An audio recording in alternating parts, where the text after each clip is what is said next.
Okay, let's get started. C2 shouldn't be as long as C1. It's not too complicated. C2 is going to take a lot more planning than C1 in terms of prep, but it's not as complicated. Yeah. Did you get those packets? Yes. Okay, awesome. You should. I'm sorry. C1, C2.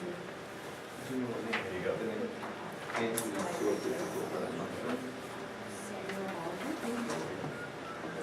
Is C2 also 6 lessons? 6 lessons? Right. Oh, no. So it's a little bit different. So there's going to be. Capability. Is that Vision. And then admissions. So compared to C1 or C2 mid, there's a new lesson every single week. It's not units where it's like 2 weeks is like 1 week to 1. Every week there's a project. Every week it's different. I think that's the biggest difference. Plus there are textbooks.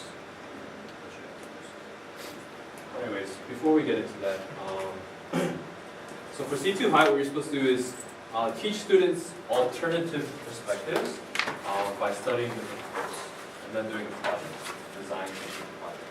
Okay? So I think these are the 3 different important things here. And that's why C2 Master is called P101, because it's supposed to be about perspectives. So you guys know, like, usually a lot of Korean students, they don't have a lot of opinions, yes, but and I think that's because they don't have a lot of different perspectives that they've experienced. Right? So that's what we're trying to open up, right? So they can expand their box a little bit, so that they can think about topics in different ways. And we're trying to do that with doing these books, or reading these books. And then of course, design thinking projects. That's a term that this very famous design company uses called IDEO. And I don't know if you've heard of them. They're huge. They're like the biggest design company in the world. They design like commercial products for everything. IDEO? IDEO. And then they design products for like the medical industry, consumer industry. I think like credit card machines, toys, books, everything. So that's what they use, this process, to make the projects. So we're trying to kind of emulate that. So I'll go into that in a little bit more detail in a little bit. But let's take a look at some of the books that you use for C2. So actually, this isn't in your packet, so if you want to, you can write it down. So for Eagle, it used to be a book called Outliers by Malcolm Gladwell. I don't know if you guys have. You probably have heard of Malcolm Gladwell. So Outliers, it was the story of how like people were successful in their life by doing certain things. So things like the 10,000 hour rule. If you like practice something for 10,000 hours, you can become a master at it. Things like communication. Remember like 10, 15 years ago, Korean Airlines was like one of the worst airlines in the entire world because, and it was like a very little thing. It was because the captain and the co-pilot, they couldn't communicate to each other in like dangerous situations. Because you guys know in Korean culture, like becoming or being like the older person or like the higher chain of command means you get absolute respect from anyone that's under you. So like when there was like an emergency situation, the co-pilot wasn't able to communicate that emergency effectively to the pilot. Like it's like, oh, I think you should do this, when he should have been panicking. Like you got to do this now. So it was causing a lot of crashes. So things like that, and how they changed that one thing. Now Korean Airlines is one of the best airlines. So it was. I really enjoyed that book, but the problem was the text was a little bit too difficult for the students. So we changed it to Chew on This, which is about, it's interesting as well. I didn't read it, but I started a little bit. The back cover. The Spark Notes? Yeah, Spark Notes on the back cover and the inside cover. But it's about the fast food industry. So I heard it was good. Is this a physical book or an e-book? Physical. Oh, so they need to buy a copy of it? You need to buy a copy. for each class. Ego, alpha, and alpha plus. Is this the One Rick one? Yes, so this is actually, have you guys, has anyone read this? I've read it, yeah. So there is like an adult version, like Right. the original version, but this is like the student version. So it's a little bit easier.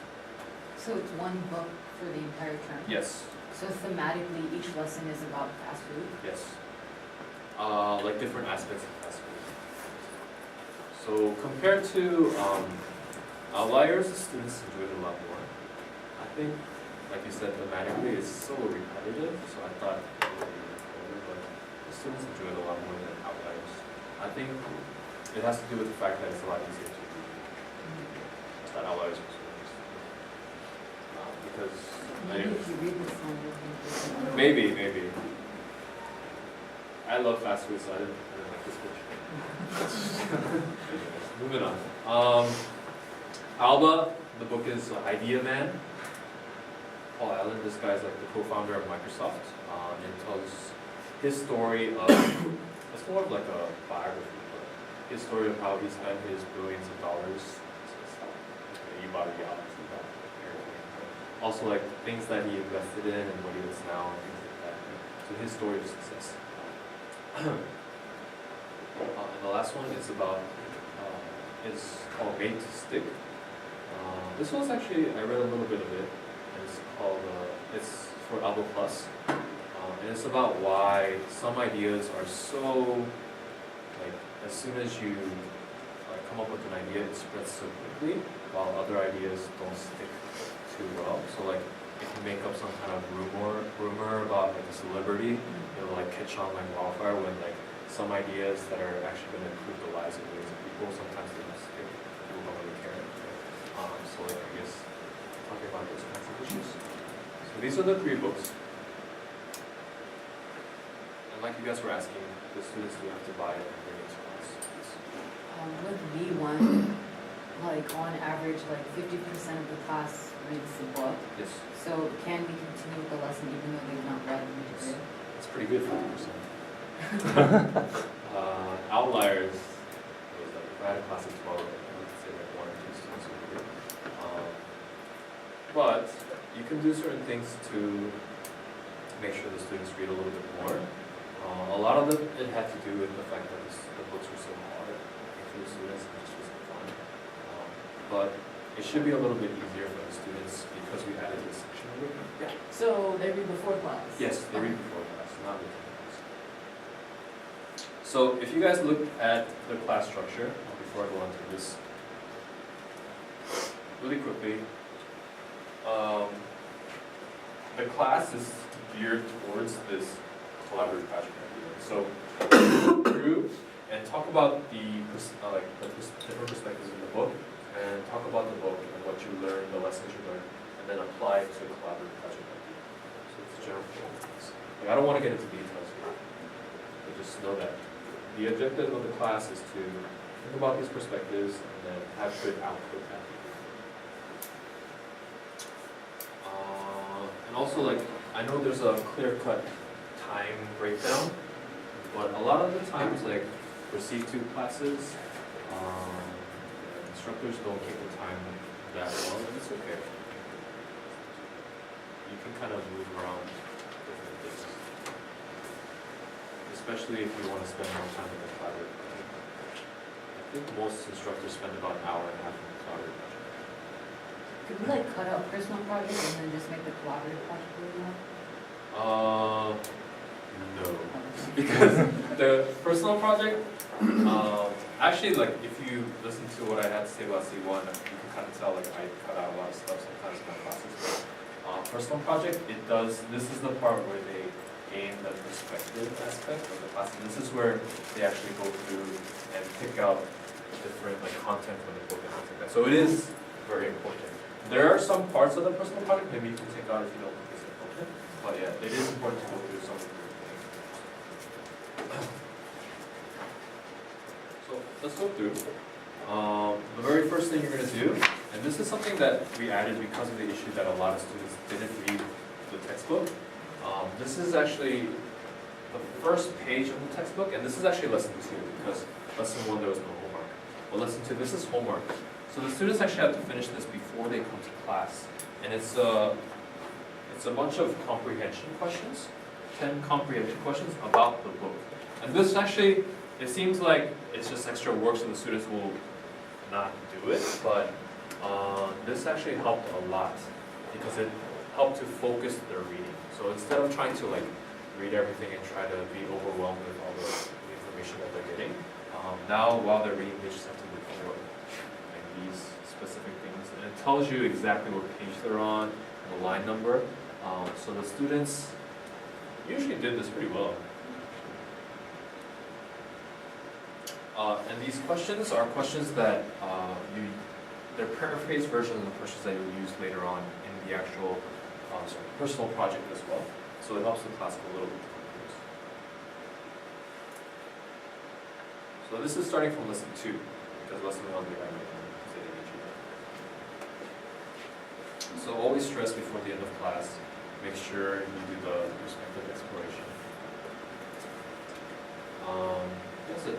Just make sure you check if you did their homework, then you just check the answer for it. Honestly, for this section, I just make sure they did it and check the answers because you're going to go over them anyway later on.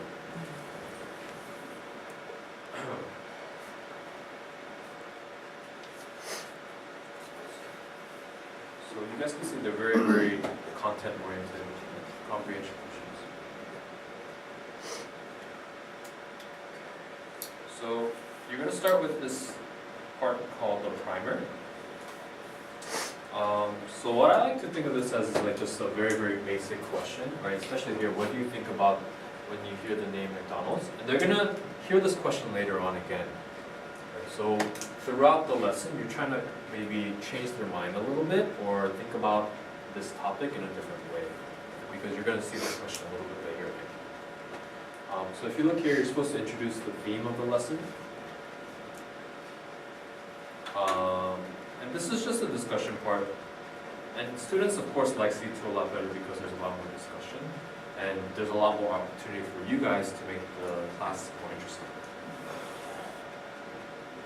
So this stuff, it does not take long to fill this stuff out. The first McDonald's was so, I guess, popular that other restaurant owners were soon visiting, taking notes and looking this is next to it. And then just discuss. I believe if you push the light bulb function, it doesn't give you the answer. So make sure you guys are prepared before. This is just taken directly from the text? Yes, exactly. It's actually better to prep in your book, your physical book, rather than on here. Have what highlights and notes.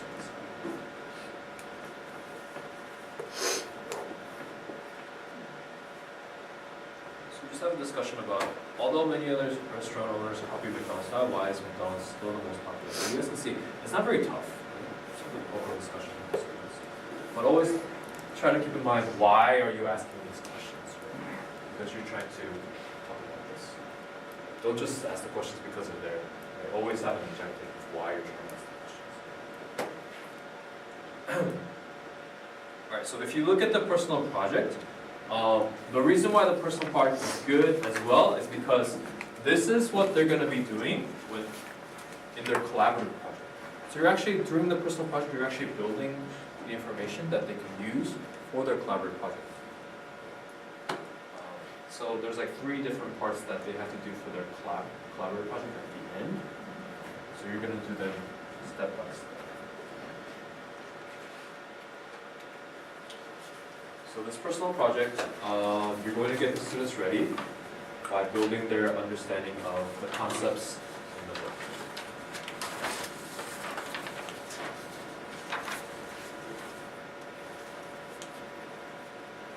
So if you look at the personal project, at this point I would say split the students up into groups. Some instructors like to do it before class, right? To have, I like to put them in groups of 4 before the class. And then this personal project, they're going to do them in pairs. With the collaborative project, usually they do them in groups of 4s. So I like to put them in groups of 4s at the beginning so that there's no shuffling of desks throughout the entire class. them in fours, then 2 people can work in pairs doing a personal project, and then they're already a group of 4 for their project. Makes life a lot easier. So if you look at this personal project component, it's very straightforward. Right? Today we'll learn about how Richard and Maurice at McDonald's created McDonald's. But before we learn about history, let's look at today's project. And it's very straightforward. You just interview the person next to you. Who is the target customer for your restaurant? So you're going to design your own restaurant. Right? Design a restaurant. That was fun, right? It's not very hard. Kids like doing stuff like this, being creative. And then it shouldn't take long. It should take what? 2 minutes, maybe 5 minutes for this entire thing. And then after you let your students answer these questions, all you have to do is during this time make sure you're going around and proctoring. Right? Make sure students are doing their work properly, not just writing one-word answers. And then have a few students share. Right? Maybe after your proctoring you saw some unique answers. Maybe think of those students and then call on them. Whenever you see unique answers while you're proctoring, that's the best. Because now you can call on those students, and when those students share their answers, it kind of opens up the box a little bit more for the rest of the students who aren't as quick. You'll be like, oh, I can answer it that way, or I can think of it this way. And that's how you make better and better presentations. And basically, you're going to repeat that for each of these 3 categories. Target customer, floor plan. So after you do this little design a restaurant part, then you're going to go into draw your menu, same thing, very easy. Just like doing that. And then you're going to do this concept and context part. So you're going to learn about McDonald's and the fast food industry from the book. So here, this is not a quiz. You're just doing it with the students. Sometimes I turn this into a game with the different groups, like competition to see who can answer the most correct answers. You can do it whatever way you want. But, basically here, you're just going to have to answer the questions with the students and just discuss what the drive-in restaurants look like in Southern California. They're very simple questions, like comprehension questions. Just this one you can actually use a like whole function that has the correct answer, right? And then just discuss, right? The food was brought out to the car by waitress. And ask the students, do you know any restaurants where you can sit in your car and eat? Probably not. They probably don't know about Sonic, which is a shame. So you can show them a picture.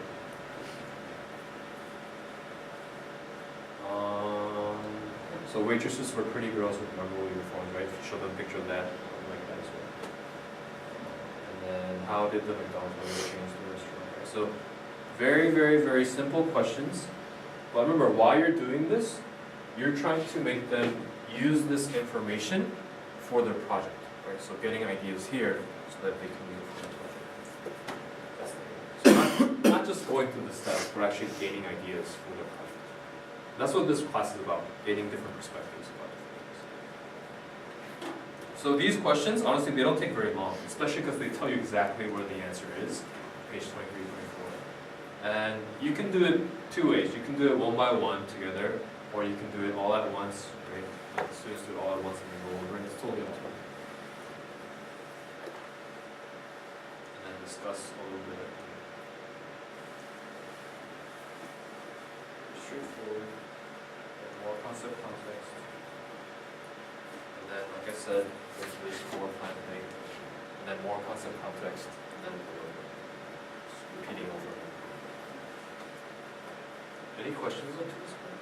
Is this all in the first hour? Or Or are we going into the second hour? Yeah, so this is going into the second hour. So the personal project is going to end about 30 minutes into the second hour.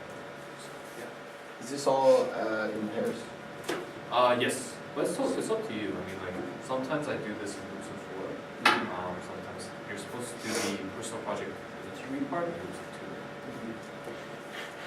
But I mean, if you can pull it off in groups of 4. So everything I'm saying, like, in terms of how you actually, like, those kind of details, those are suggestions. So find a better way.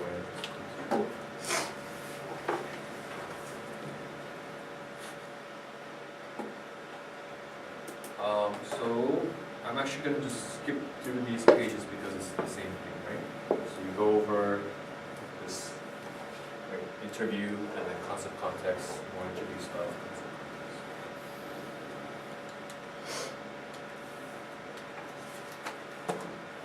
So this alternative perspective part, it's not going to be in, like, I don't know any lesson that uses it in Eagle, but sometimes they have some kind of random page that says like, alternative perspective up here, and it'll just give them a different perspective on things. So I remember for like when I taught outliers, we talked about how like, you have 10,000 hour rule, you have to work really, really, really hard, but then they'll have one page that goes totally against that. Like someone who got really, like, didn't work hard at all, but got super lucky, like they won the lottery, and then now they became very successful. So giving them like a different perspective. That's all this is. Just one page. Sometimes it's there, most of the time it's not there.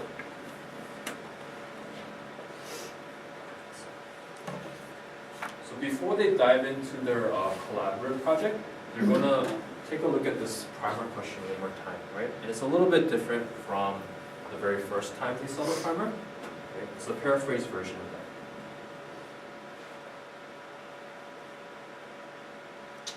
And maybe the students change their mind about what they said at the beginning, maybe not, but just discuss it one more time before you jump into it. And like I said, this should be, I think we should be done with this about 30 minutes into these. If you want a little bit faster, it's fine too. So it's your job to kind of balance the amount of time you use for a personal project and collaborative project. So jumping into the end of the second hour, you're going to start this collaborative project. Okay, so basically they're going to create a project and then present it. Before that, there's this perspective part as well. I'm not going to lie, most people skip this. Especially because the media library right now is really weird. But a lot of times I do go over this. I like this because it's quick and it's interesting.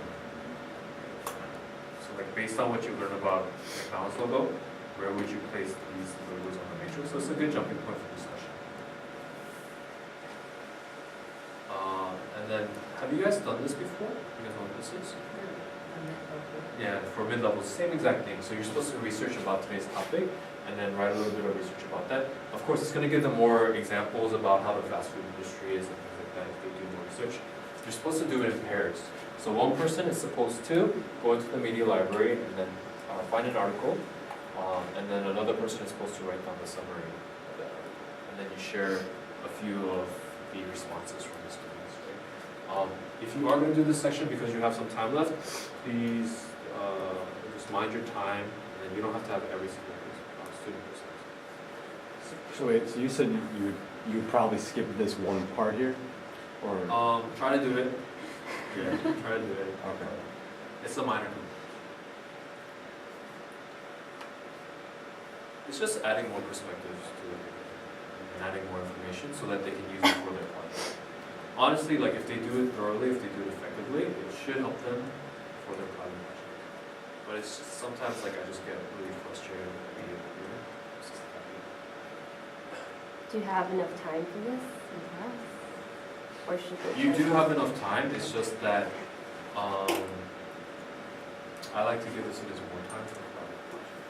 It seems like this really needs to be executed perfectly. Otherwise, it seems like it hinders the collaborative Yeah. project. At least Yeah. that's the gist I'm getting from you. You're supposed to do this. If you did have time, how much time would you spend on it? Not too long. Honestly, like 10 minutes. 10 minutes would be perfect for this section.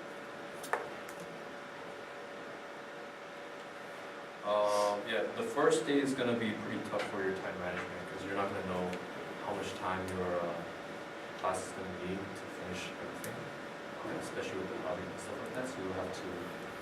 Time management for the very first day for this class is tough. hopefully you guys get it the second time. Or later on during that first week.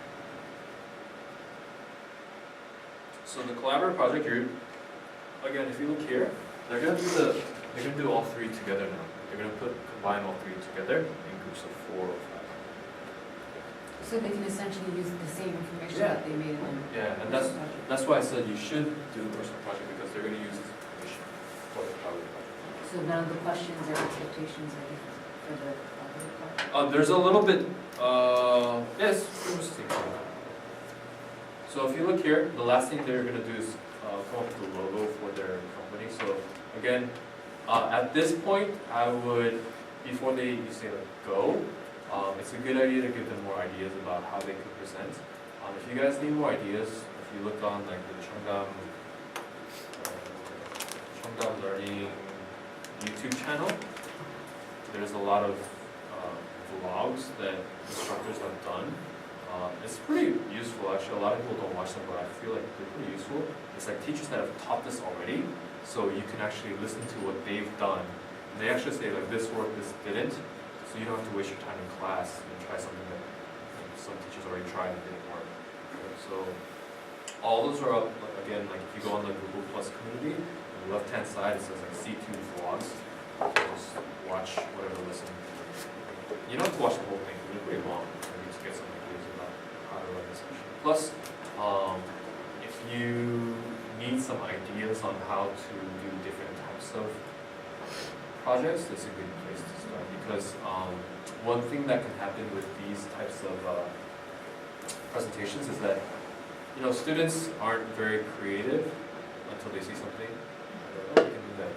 So if you don't give them any kind of guidance, then what usually ends up happening is like each day you'll have some kind of problem solving activity. Right? So this one is how am I going to design a restaurant? Since each one is a problem solving activity, you might get a presentation week after week of like a PowerPoint and then saying like this is how we're going to do it, and then next week PowerPoint, this is how we're going to do this, how we're going to do it. But like maybe you guys for this week can bring in some construction paper and some tape, right? Maybe they can actually build like a diorama of like a floor plan of a restaurant. Right? That's so much more awesome than doing like a PowerPoint presentation every week, right?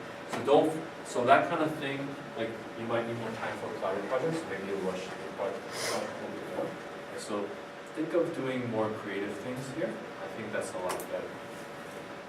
And that's what the vlogs are good for. So you can see what other instructors have done in terms of being more creative with projects.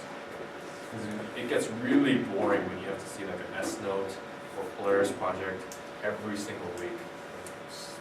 And if you teach like 4 of these a week, it's like sort of bad.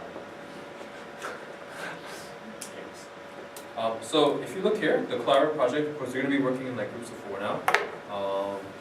And then they're going to do that last part, what's your logo, do it together, make sure they're not fighting, make sure you guys are proctoring. And the last hour and a half, you're basically just proctoring. Make sure the students are on track, they're not wasting time. Especially when you guys open up the apps to the students and make the students go outside the CSLP and start drawing and stuff like that, a lot of students start to waste a lot of time. So make sure you guys keep students on task. So one thing that you guys can do is to assign roles to students. So maybe say, all right, you're going to look for pictures for your project, you're going to write like maybe the scripts for your skit, you're going to put it together on this app, right? So if you assign different roles to students, then they can stay on task a little bit better. If you don't, then the students don't really know what to do. They just kind of sit there and kind of do. Everyone starts to draw. It's not very effective. So assigning roles is really important.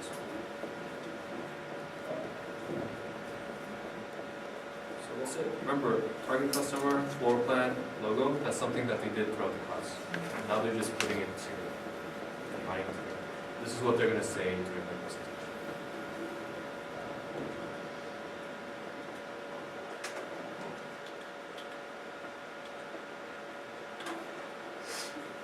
So, if you guys look here, after they put everything together here, if you look at this page, these are some suggestions on some of the words that they can use. So I tell them to look at that before they finalize or before they write their scripts. And then what you're going to do is you're going to have them come up and present one by one. So I would highly recommend that you guys use like do you guys have HDMI cables for your tabs? I would say use those instead of having each student connect to the dongle, because that takes forever. So make sure you guys just have them, and also the HDMIs are kind of flimsy, so just have it ready here, and then just have the students connect their tab and then not move it, because if you move it a little bit, it disconnects really easily. So just have it ready flat against this tray, and then just have them just touch it like this. Because if they have it connected and they're moving around with it, then it disconnects a lot. So just have it flat against here, and just have them come up one by one. If they're going to use it. So while the students are presenting, what you're going to be doing, same thing as C2 bid, is you're going to be in the back and you're going to be recording with this DSLR recorder, which means since you're recording and it's recording all the sound, you can't do any student management, right? So make sure before you start recording, make it clear to the students, hey, absolutely no talking while I'm recording, right? Make sure everything is set and then start the presentation. Because once it starts, the students are kind of like talking or messing around, you can't really do anything, right? Because if you say something, it's going to come up on the recording, and then when you upload it, the parents will be able to see it. So make sure you guys take care of all of that before you actually start.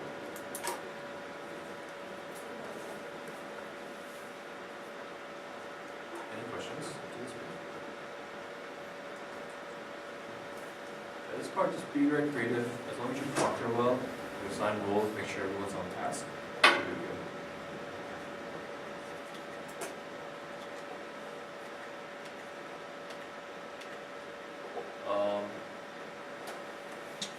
Before I get into the homework, if you guys look here, there is a little table criteria that students can use to grade the students, but honestly I didn't find this very effective, especially because students find this way too complicated.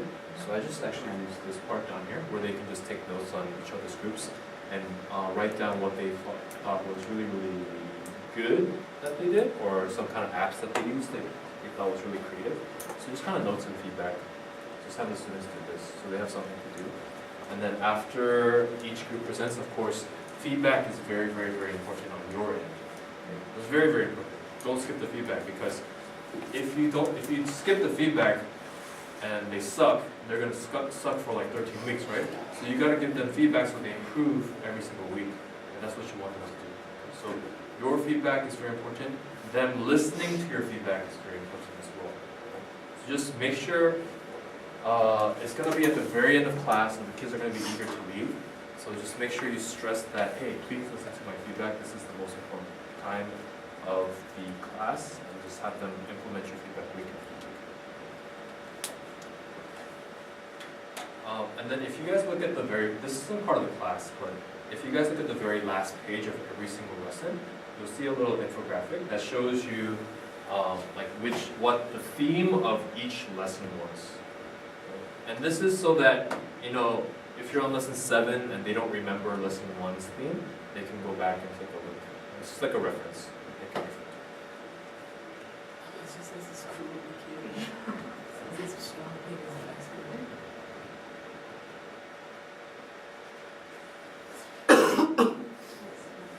This is number 2. So we also have like a media team that makes all our infographics.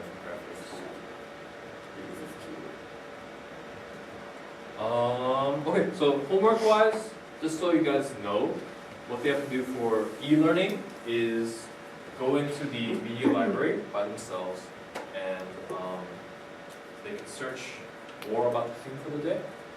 So it's just furthering their knowledge.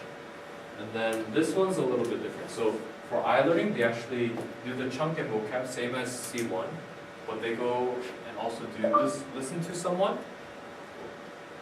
They listen to someone, and then they do like a rebuttal.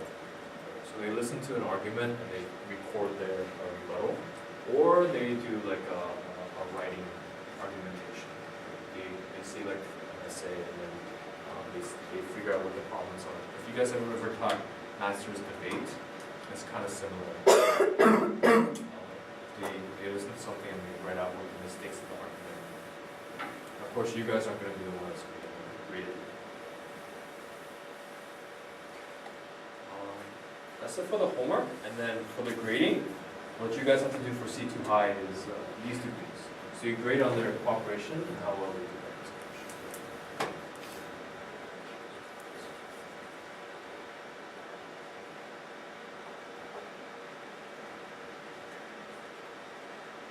Any questions for C2 High? As far as presentation goes, does everyone in the group have the same grade or based on what work they did? It's up to you. For the most part, it'll be the same grade, but sometimes you'll have someone that doesn't get the first grade.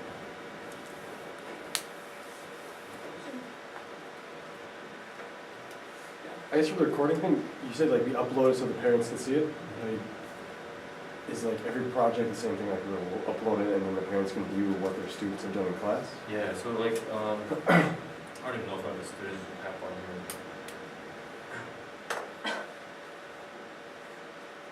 I don't know if I have a student.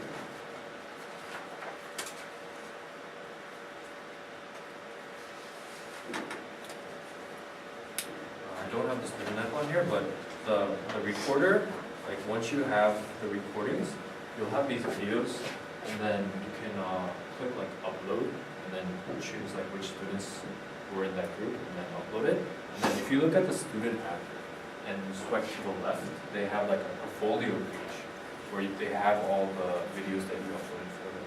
And also their parents can see that as well. They have this app called Alden, and then they can see their students' portfolio. After you upload it and then you delete it off of your presentation list, does it delete off of their portfolio? No. It always just Yeah, says it? once you upload it, they have it. Maybe just a small technical question, but are we making, when you do the recording, do you just make one giant recording of the whole class, or just individual recordings of each group? That would be amazing if you could, because like if you could get like one continuous shot of 16 students, that would be really yeah. Usually what we've been asking for is like a pause button so we don't have to have it. So it's usually like a 5-minute video. But I think they're working on putting a pause button in there as well, so if you make a mistake you can stop it.